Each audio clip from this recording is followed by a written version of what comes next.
John Carter still remembered the smell of summer air in Willow Creek, a sleepy little town tucked between rolling green hills and a quiet lake that shimmered under the morning sun. It had been 25 years since he'd left this place, but memories of it lived in him like photographs locked inside an old album. The laughter that echoed down the main street, the sound of basketballs bouncing off cracked asphalt, and most vividly the face of his best friend, Mike Thompson. Back then, John and Mike were inseparable. From the age of 8 to 18, they were like brothers. They built tree houses, raced bikes down dusty roads, and promised each other they'd never drift apart.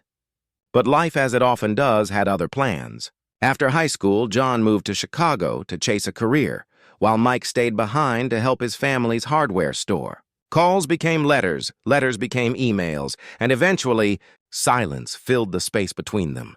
Now, at 43, John sat behind the wheel of his rental car, driving past the Welcome to Willow Creek sign, the same sign that once meant home. He had returned for a business deal, but deep down, something else tugged at him, a quiet longing to see the person who had once known him better than anyone else in the world. He slowed as he passed Main Street. The hardware store still stood there, Thompson's Tools and Supplies, though the paint had faded and the sign tilted slightly. For a moment, John hesitated, heart pounding like a teenager's before a first date. He parked across the street, stared for a moment, then finally stepped out. The bell above the door chimed. The smell of wood and oil hit him instantly. Behind the counter stood a man with graying hair and calloused hands, but that smile, that unmistakable grin, was exactly the same. "Can I help you, sir?" the man asked. John smiled softly. "You really don't recognize me, do you, Mike?"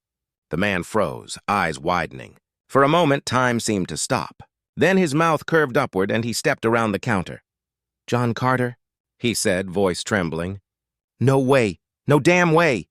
John laughed, and before either of them could say another word, they hugged, the kind of hug that carries 25 years of silence, regret and love all at once. "Man, look at you," Mike said, pulling back and studying his friend. "You look like some big-shot city guy now. What brings you back here?" John chuckled. "Business trip, actually. But maybe fate had a little to do with it, too." Mike shook his head, smiling. "Fate, huh? Guess she finally got one right." That afternoon, they sat at Riley's Diner, the same spot where they'd once shared burgers and sodas after school. The booth by the window was still there, the jukebox still flickered in the corner. Time had moved on, but somehow the place felt frozen, waiting for them to return. They talked for hours about families, careers, and the little things that had slipped through the cracks of time.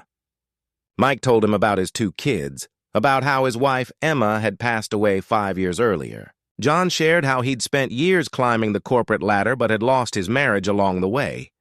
"Funny thing," Mike said quietly, stirring his coffee. "We both chased something and ended up losing something else." John nodded. "Yeah, life's good at balancing the books like that." Then after a long pause, Mike smiled. "You remember the old lake house?" John's eyes lit up. "Of course I do. We built that dock with our bare hands," Mike grinned. "It's still there, you know. Needs some fixing up, but maybe we could give it another go." The next morning, they drove out to the lake. The dirt road was lined with tall oaks, their branches whispering in the breeze. The lake itself hadn't changed. Calm, reflective, like a mirror for the sky. The dock they built as boys still stood, though weathered and gray. "Looks like it's seen better days," John said. Mike tossed him a hammer. "So have we, brother." They laughed and got to work side by side and like old times. As they repaired the boards and tightened the bolts, stories flowed freely. They remembered the summer of '93 when they nearly set the forest on fire with fireworks. The day they found an injured bird and tried to nurse it back to health. The night they promised to grow old and build houses next to each other. "I used to think we'd be neighbors forever," John said quietly. Mike nodded. "We were, in a way, just a few hundred miles apart. When the dock was finally sturdy again, they sat on the edge, feet dangling above the water. The sunset painted the sky in shades of gold and crimson. For a moment, neither spoke. "You know," John said, voice soft, I think about this place all the time. About us. About how simple things used to be. Mike smiled faintly. Yeah, back then happiness didn't need much. Just a fishing rod, a sandwich, and good company. That night, they sat by a small campfire near the shore. The flames flickered against the lake, casting their shadows in long stretches across the ground. A bottle of old bourbon sat between them, the same brand they'd once stolen from Mike's dad's cupboard when they were 17. To lost time, John said, raising his glass. To finding it again, Mike replied. They drank, laughed, and let silence fill the spaces words couldn't reach. Somewhere above, stars blinked to life, just as they had 25 years ago. Time, it seemed, had waited patiently for their return. John, Mike said after a long pause, I always wondered why you never came back. I thought maybe you'd forgotten. John looked into the fire. I didn't forget. I was just scared. Scared that everything had changed, that maybe you'd moved on. I guess I didn't want to face what I'd lost. Mike smiled sadly. Well, you didn't lose me. You just misplaced me for a while. They both laughed, but behind the laughter, there was understanding, the kind that only old friends share. Over the next few days, John extended his stay. He helped Mike repaint the shop, visited old hangouts, and even attended a small-town fair that weekend. Everywhere they went, people remembered them. The Carter-Thompson duo, known for their mischief and charm. One afternoon, as they stood by the lake again, Mike turned to him. You ever think about moving back? John smiled. More and more lately, Mike chuckled. Well, the town could use a good marketing guy. And I could use someone to run the store when I finally retire. John looked around, the quiet streets, the gentle hills, the lake shimmering in the distance.